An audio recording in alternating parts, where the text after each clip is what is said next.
We'll look at word stress and sentence stress and how to use sentence stress to score higher in pronunciation on your IELTS exams.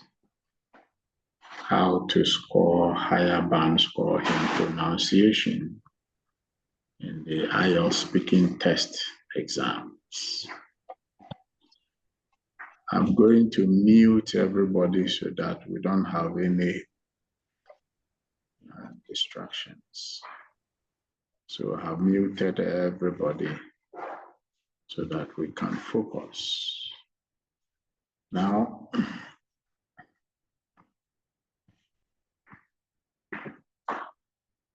in today's class, you're going to study the importance of word stress and the importance of sentence stress and how to do that. And this will help you in your IELTS speaking exams because you will develop a wider range of pronunciation features on your IELTS speaking test.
Sorry about that in the course. Didn't realize I muted myself. Okay, so you're going to learn the importance of word stress and sentence stress and how that will contribute to your wider speaking test. Now, pronunciation in the speaking test. One of the 4 areas that you receive a grade for is pronunciation. Pronunciation accounts for a quarter of your IELTS speaking test. Pronunciation alone accounts for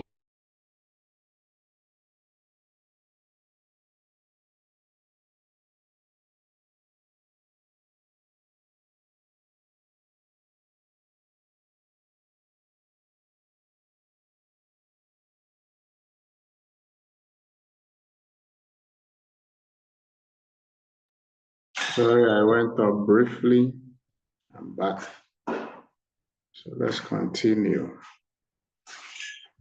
So as I was saying, pronunciation, how well you pronounce words contributes about 25% of the IELTS speaking test. You might not know it, but the way you pronounce your words and sentences. And the pauses that you make when you are speaking is all part of pronunciation and will make a significant difference in your IELTS speaking exam. So for you, you think you are just speaking English, but the examiner is, among the things they are marking, your vocabulary, lexical resource, grammatical range and accuracy, and pronunciation. Of course, you need to be coherent and coherent. Now, what is word stress? In English, when the word has more than one syllable, syllable is the sound in words. And when a word has more than one syllable, one part of the word will be more stressed than the other. And this is what we call word stress. And it means that one of the vowel sounds of the syllable will be pronounced either longer or louder and at a slightly higher pitch than the other part of the word. If you mispronounce the word and place stress on the wrong syllables, the listener will not understand you properly. Along with changing the meaning of a word, stress changes can also make change the part of speech, especially in cases where words have the same spelling.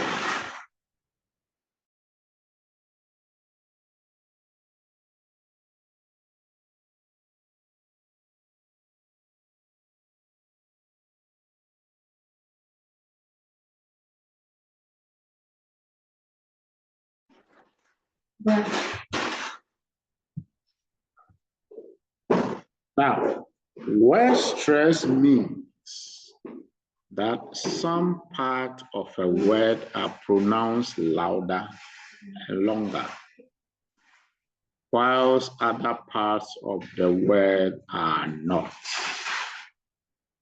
Using word stress incorrectly can affect your accent and even affect the meaning of the word.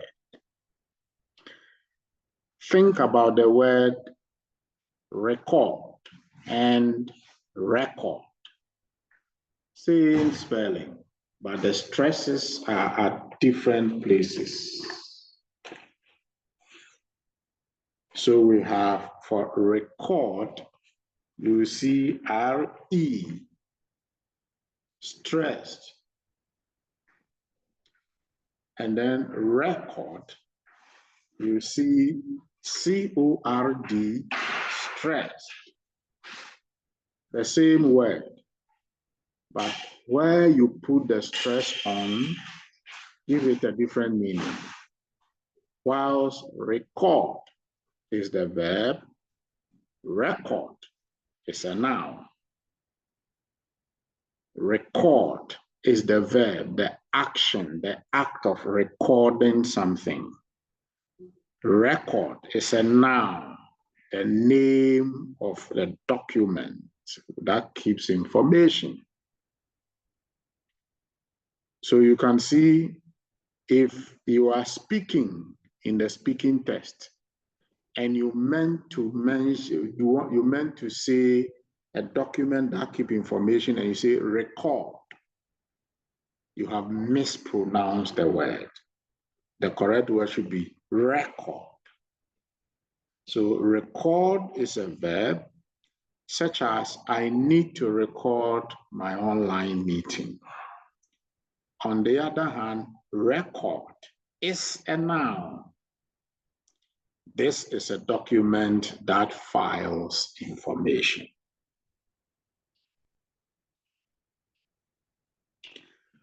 And you are right, that is smart.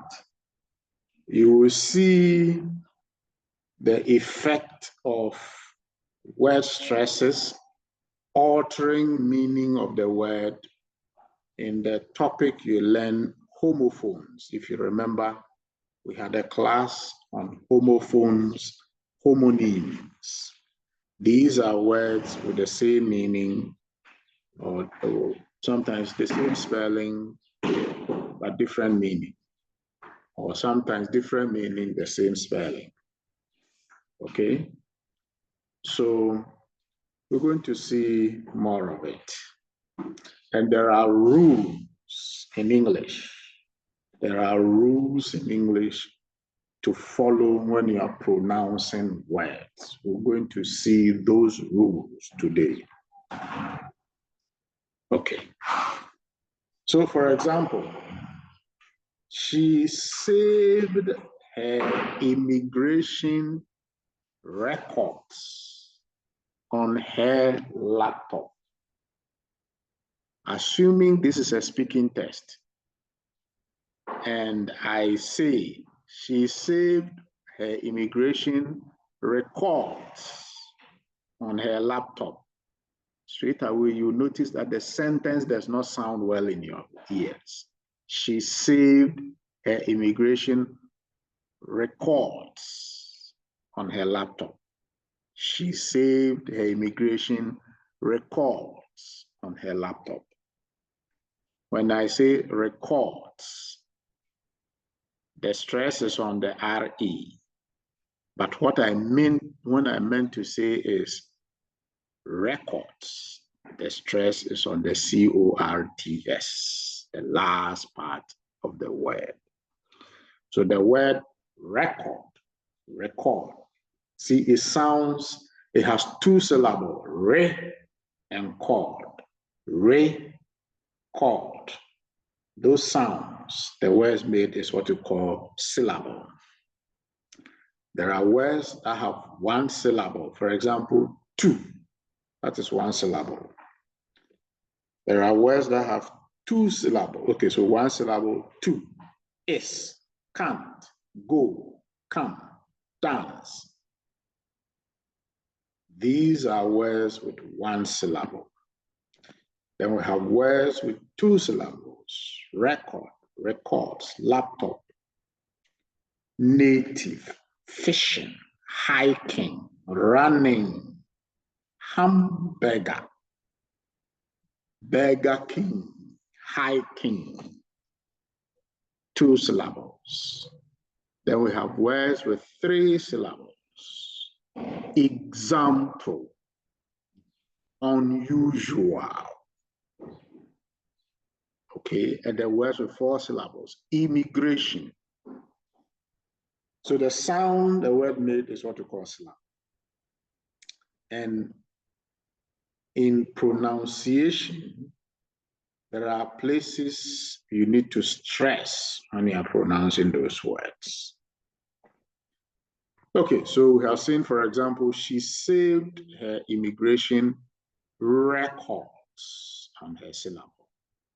Other aspects of word stress help us say words more clearly. For example, it is unusual to say hamburger.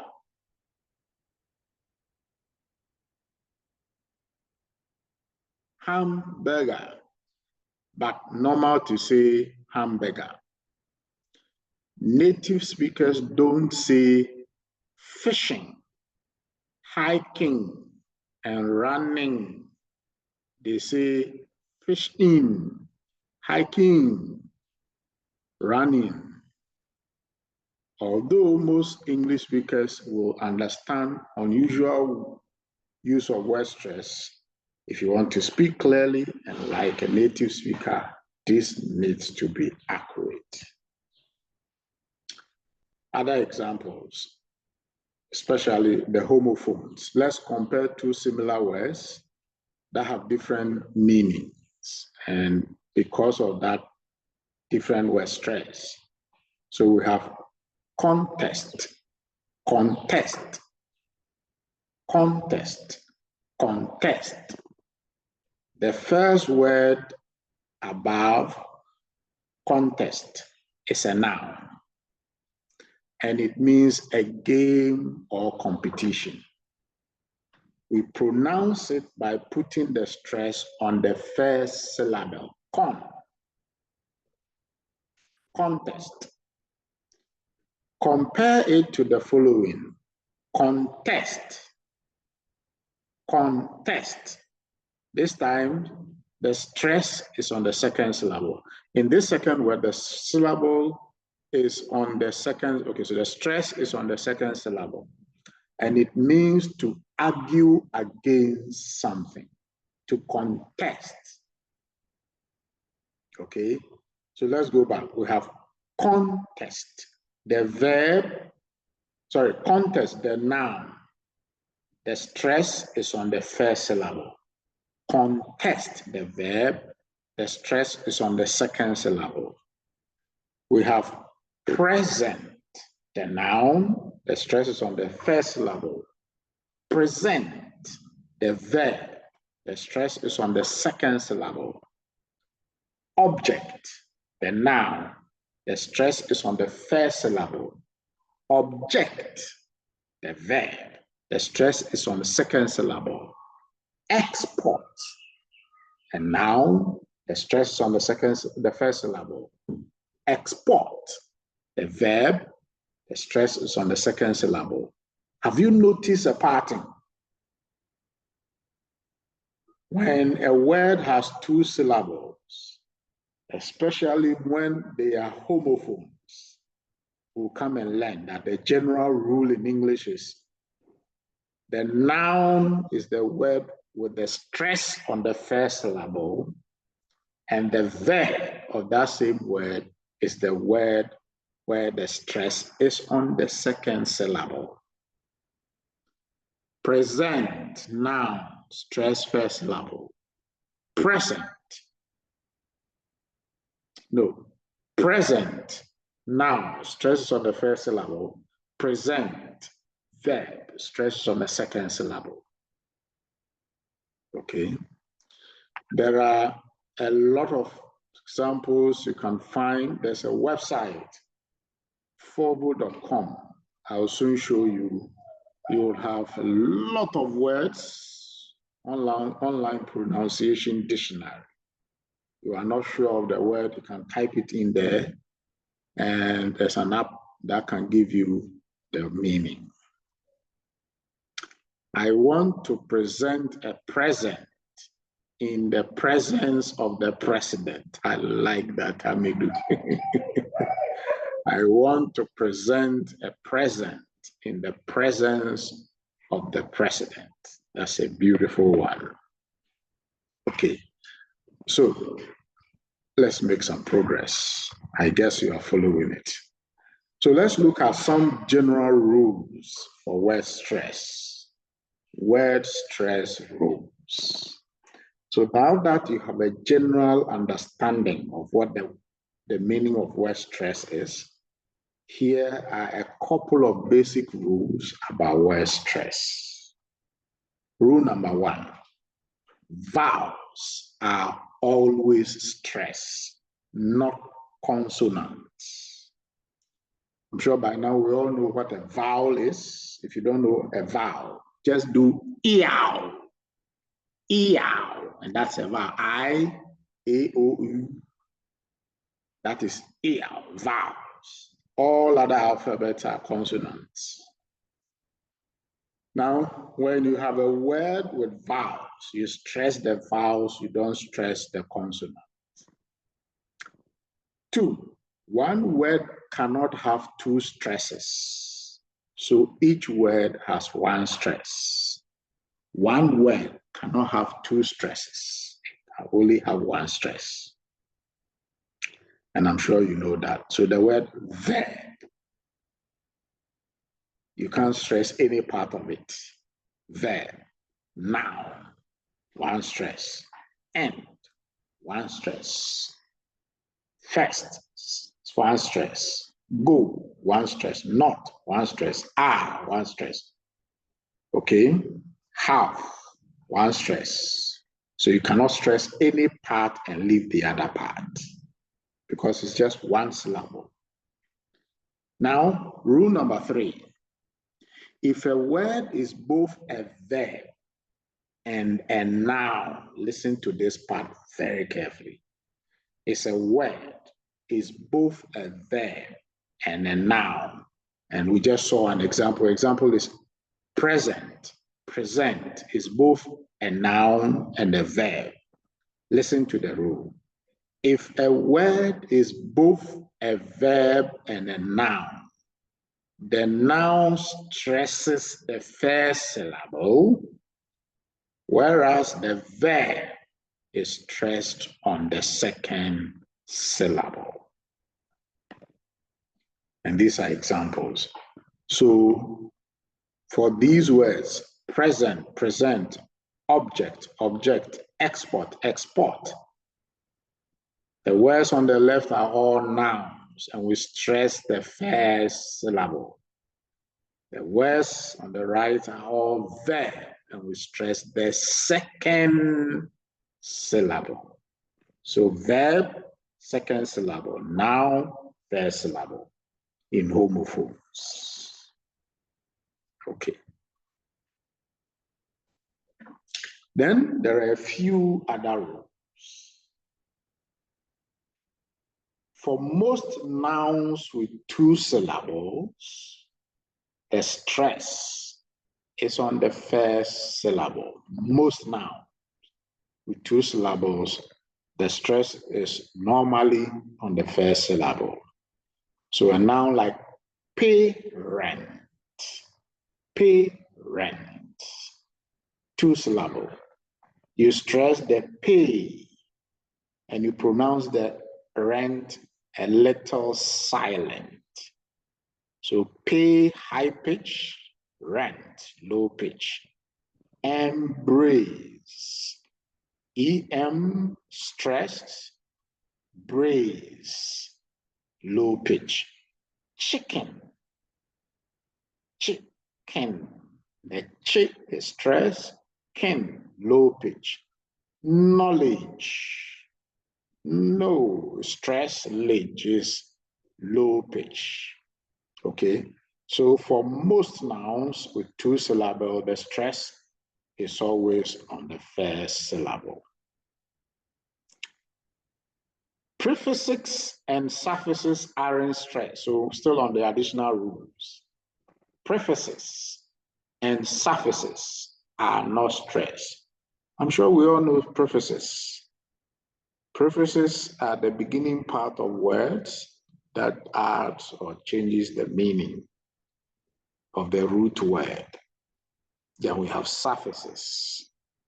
And I'm so happy I have nurses here, and all of you had gone through the CNA program. I think one of the topics, chapters in the CNA program is medical terminology, if you remember.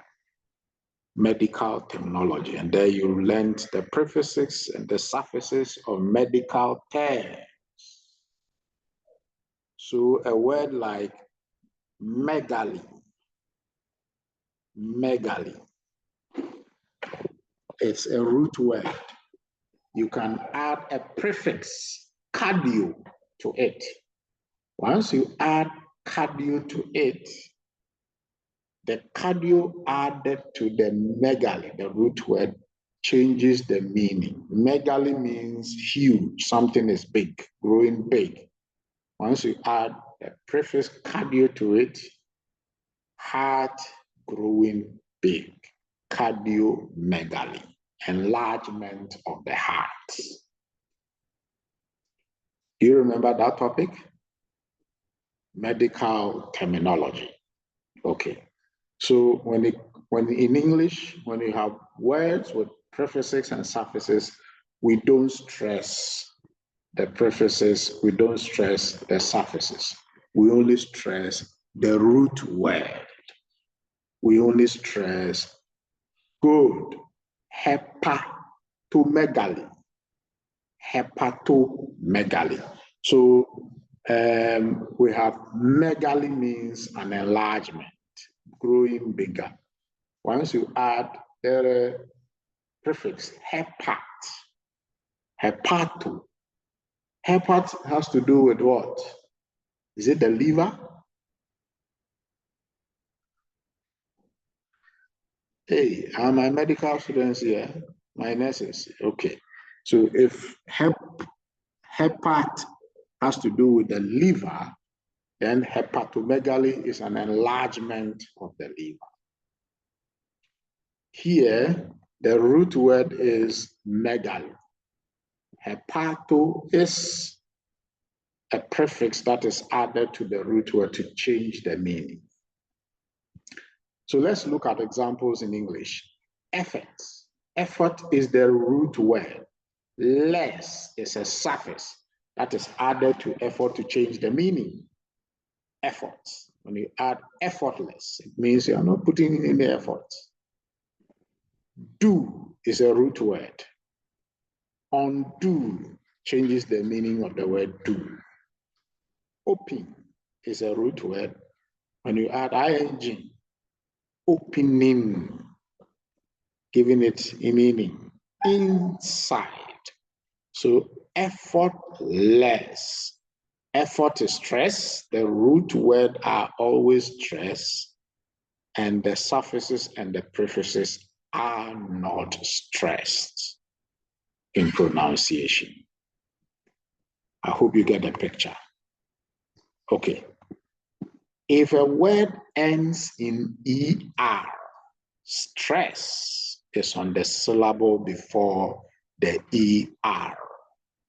Any word that ends in ER, you stress the word before the ER. So, teach, teacher, the teach is stressed.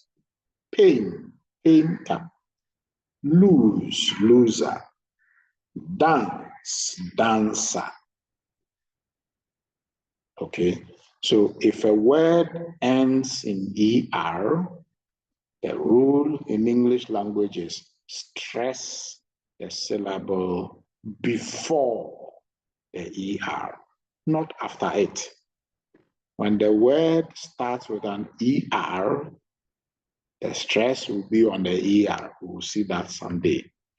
Then stress the first part of compound words. Compound words. When you have a compound word, always stress the first part. So example, black bed, green house, bed room, sunrise. Okay. Rule number 5, stress the first syllables of 3-syllable words ending with ly. Anytime you have a 3-syllable word that ends with ly, you stress the first part. So perfectly, perfectly, quietly, basically.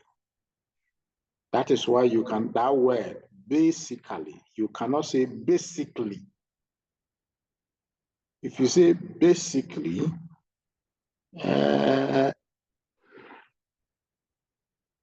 there is supposed to be a 3-syllable sound. Basically, 2-syllable. Basically, 3-syllable sound. Don't try to brothelize words when there's no need for it. Take that from me.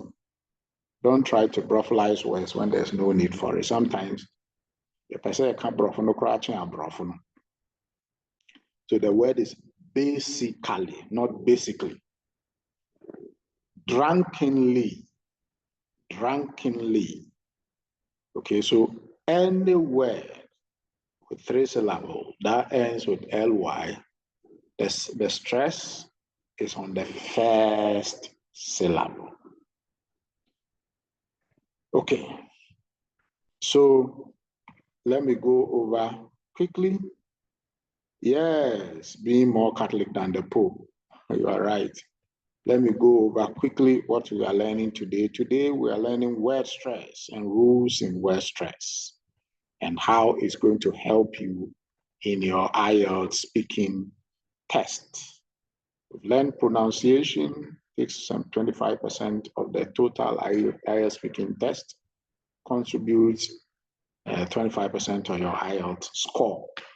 So if you mispronounce words, mispronunciation means you are putting the stress on the wrong syllable. That is what it means. We have learned word stress simply means words have sounds. The sounds are called syllable. Some words have one syllable, some two, some three, some four, some very long syllable. And we have learned rules regarding when to stress. The major rule is for homonyms, homophones. Words, same spelling, but different meaning, because the stress is on different parts of the word. So when you have present and present, object, export, export, same spelling, but different meaning based on where you put the stress. Now, if you are confused as to which one will be the noun and the verb for any homophones, the rule is when the stress is on the first syllable, that is a noun. When the stress is on the second syllable, that is a verb. Okay. Now, I promised you showing you a website, this website, fovo.com. Let me show you that website. Okay, let me be sure I'm showing you the right website. Fovo.com. It will show on your screen shortly. There you are. Fovo.com. It's an online pronunciation dictionary. Online pronunciation dictionary. So you want a word, cardiomegaly.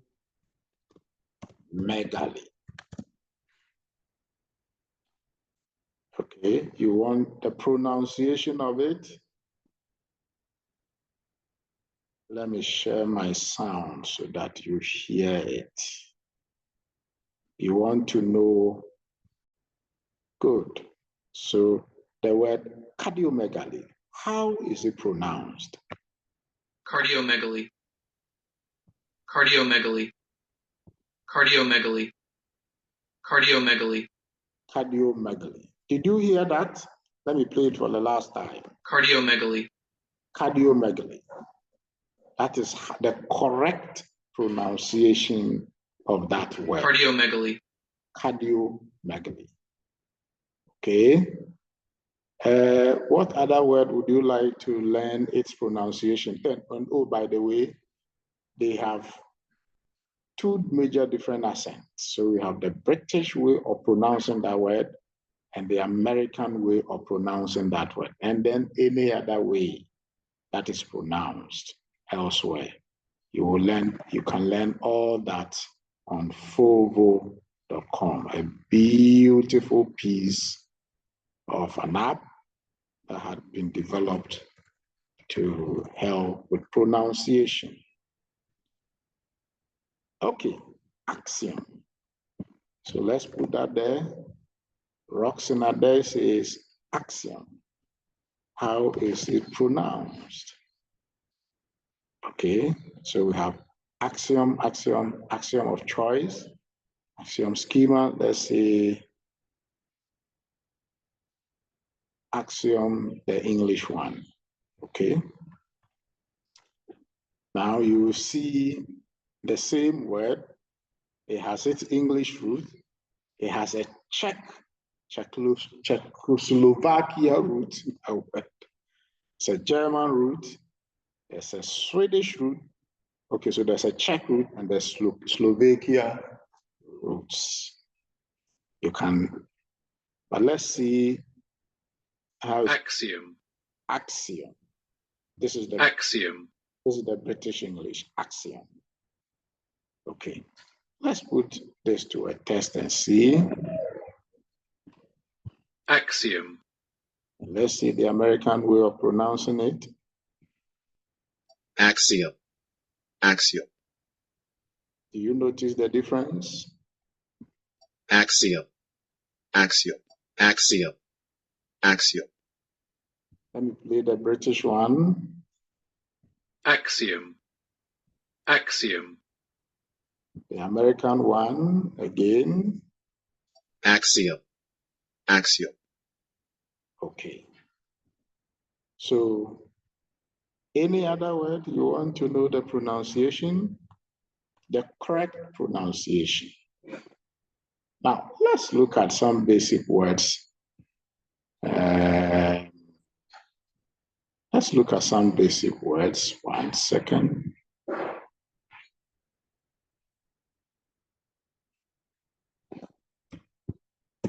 How do you pronounce this word?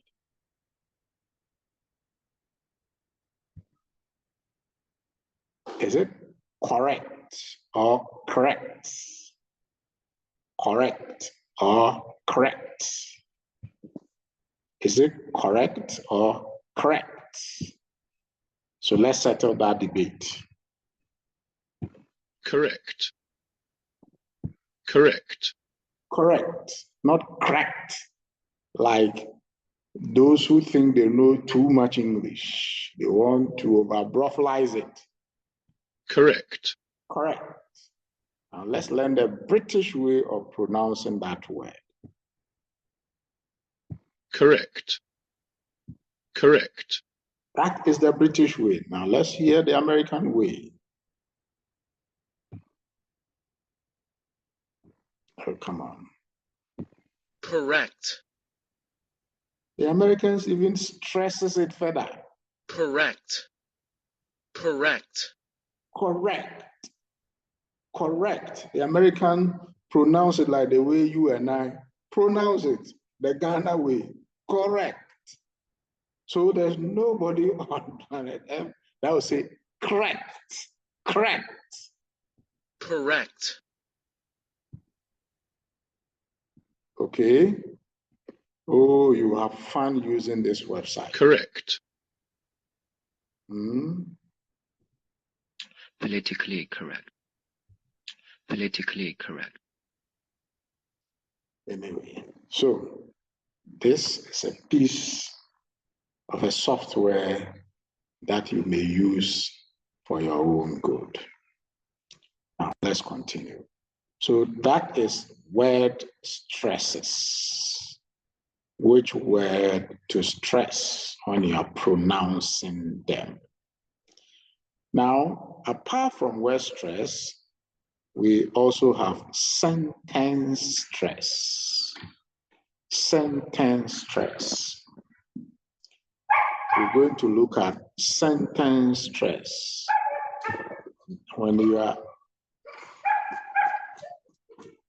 are reading a sentence or you are forming a sentence, there's the part of the sentence you need to stress, and there's the part of the sentence you don't stress. Because if you do, it changes the meaning of the whole sentence. If you stress the wrong part of the sentence, the meaning changes, or the sentence becomes meaningless. And in the speaking test, if you don't do the right sentence stress, the examiner don't get you and you don't score higher marks. So sentence stress. Another important part of pronunciation is sentence stress. which is the overall rhythm, of sentences whereby emphasis is on certain words but not on others in a sentence. Let me read that part again. Another important part of pronunciation is sentence stress, which is the overall rhythm of sentences whereby emphasis is on certain words but not on others. Just reading this sentence, I have stressed some words and I have not stressed some words. I'm going to read it one last time. Please follow it. Another important part of pronunciation is sentence stress, which is the overall rhythm of sentences whereby emphasis is on certain words but not on others. Did you see how I read this sentence? Assuming I read the sentence this way, another important part of pronunciation is sentence stress, which is the overall rhythm of sentences whereby emphasis on certain words but not on the others. When you read this way, first of all, you will not understand the meaning because you have not put stresses on the right words. Okay. This is the problem most of you have. And it's the reason why you've been failing tests, especially your CNA tests, your CNA exams. And then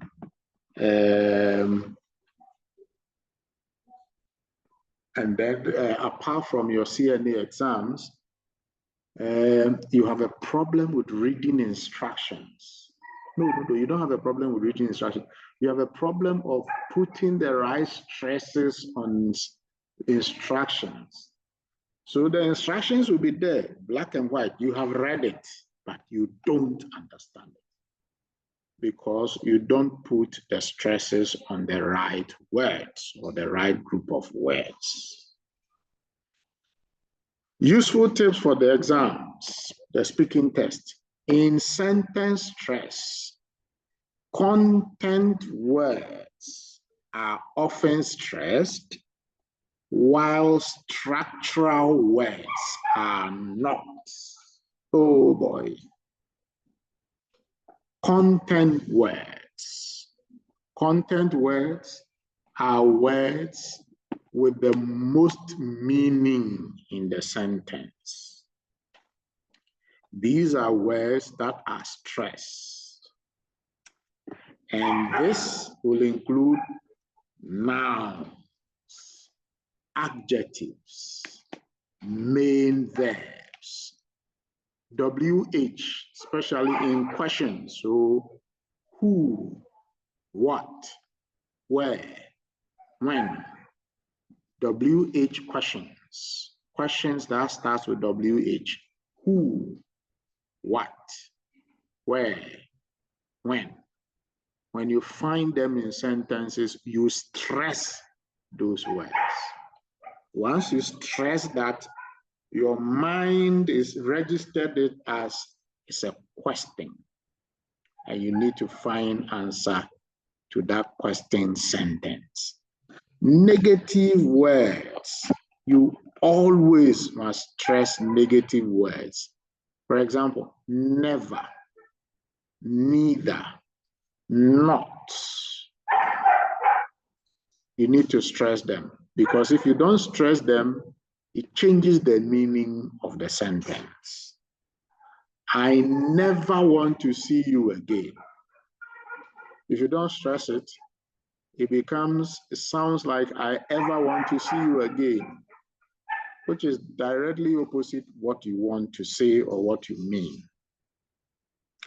Then modal words, should, could, might, may, must, you need to stress them.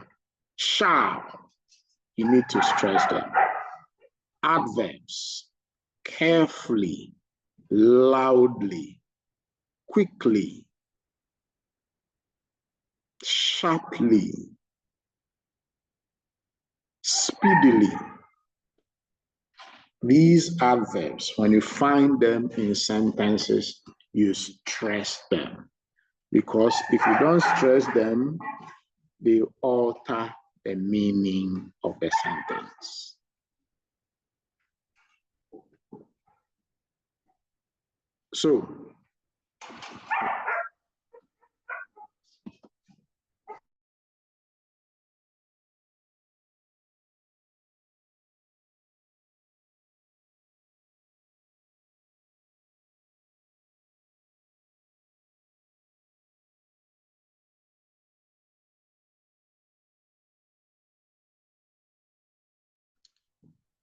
So let's go over sentences. Which part of sentences are you to stress? What words in a sentence are you to stress? Nouns. We know what nouns are. Adjectives, main verbs, WH questions, who, what, when, where, what. Negative words, never, neither, not. Modal words, should, could, might, shall, may. Adverbs, carefully, loudly, quickly, willingly, speedily, sharply. You always stress those words. Once you stress those words in a sentence, the meaning comes. On the other hand, structural words which are not stressed are as follows: articles, prepositions, possessive adjectives, his, her, mine, personal pronouns, I, you, he, conjunctions, but, and, or. You don't stress those words in sentences. You don't stress these words in sentences. Okay? All right. So, sentence stress. This is how we emphasize different words in a sentence to make it more meaningful. Saying some words in a sentence louder and longer can completely change the meaning of that sentence. So here's a simple example sentence. I love apple pie. If we say, I love apple pie, this means that you don't hate apple pie. It puts all the emphasis on one word, love. If we say, I love apple pie, this means that apple is the favorite, not blueberry, not cherry, not mango, not coconut, but apple. As a final example, if we say, I love apple pie, I love apple pie, this shows that you really like pie or apples, probably more than applesauce or apple jam or apple juice. You want the pie. So where you put the stress on a word in a sentence can change the meaning. So when you are speaking and need to bring attention to one specific part, remember to say that word louder and longer than the other words in the sentence. Let me say that again. So when you are speaking and need to bring attention to one specific part, remember to say that word longer and louder than all the other parts in the sentence. Here's a bonus tip. When you are doing the listening test, listening to the speaker uses sentence stress. You will notice the most important information is spoken louder and longer in the speaking test. Okay.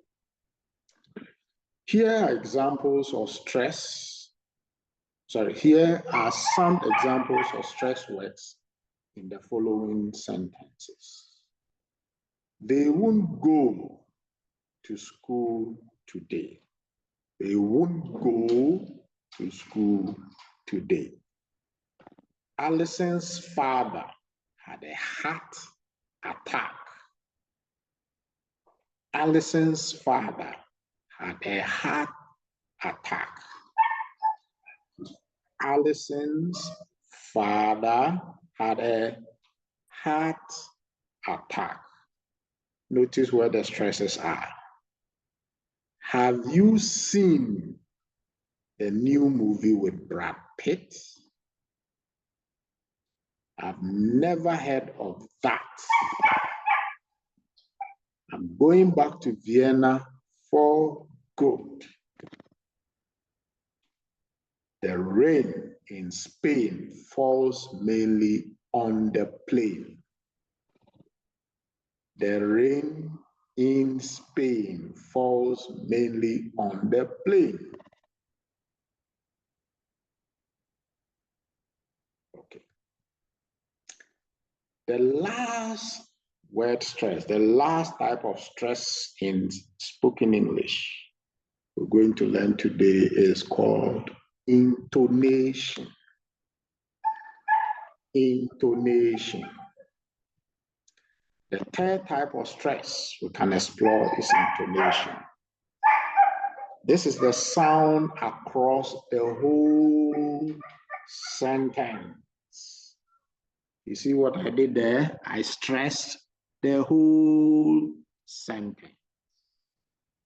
For simplicity, we can divide intonation into two types. We have the rising intonation and the falling intonation.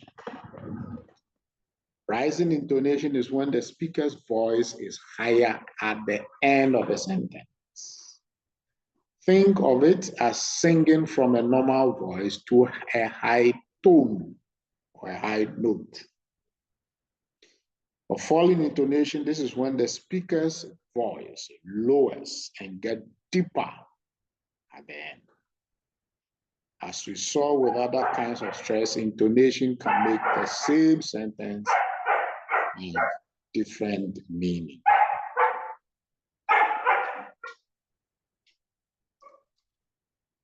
When we use rising intonation, it tells the listener a few things. It often means that the speaker is unsure of something or is asking a question. For example, you are going to school today sounds like a question, right? And you say, you are going to school today. I raised the today ending part of the sentence, high pitch. When you do that, it sounds like a question, or what you are saying, you are not sure of what you are saying. When the listener says, yes, I am. Yes, I am. Do you notice that? You are going to school today? Yes, I am. The yes is louder, I am low pitch. Okay. And on the other hand, if you say, you are going to school today, you are going to school today. The first one is, you are going to school today. Second one, you are going to school today. Falling intonation. This means that the speaker is sure of what he's saying. You are going to school today, more or less like giving your child an instruction. You are going to school today. End of story. When you say to the child, you are going to school today, you are not sure. Okay, so intonation, rising or falling, affects the meaning of a sentence. The falling intonation tells the listener you are confident and that you are stating a fact. So if you want to sound strong, sure, and confident, use falling intonation across sentences. If you want to sound strong, sure, confident, use falling intonation across sentences. That's it for today, guys. Okay, so I'm going to share this presentation on your pages. Go over them again and again, and you'll get the picture. And then start practicing. You'll get the hang of it whilst you practice. And you have a free website that you can use to practice. Now, the website is not just for words, you can also use it for sentences. For sentences. Most of the time, your sentence construction is poor because of the intonation. Sometimes when writing, you put the stresses on the wrong part of words. Now you know what to do. On this note, thank you guys for coming and have a great weekend. See you next week. Bye-bye to you all.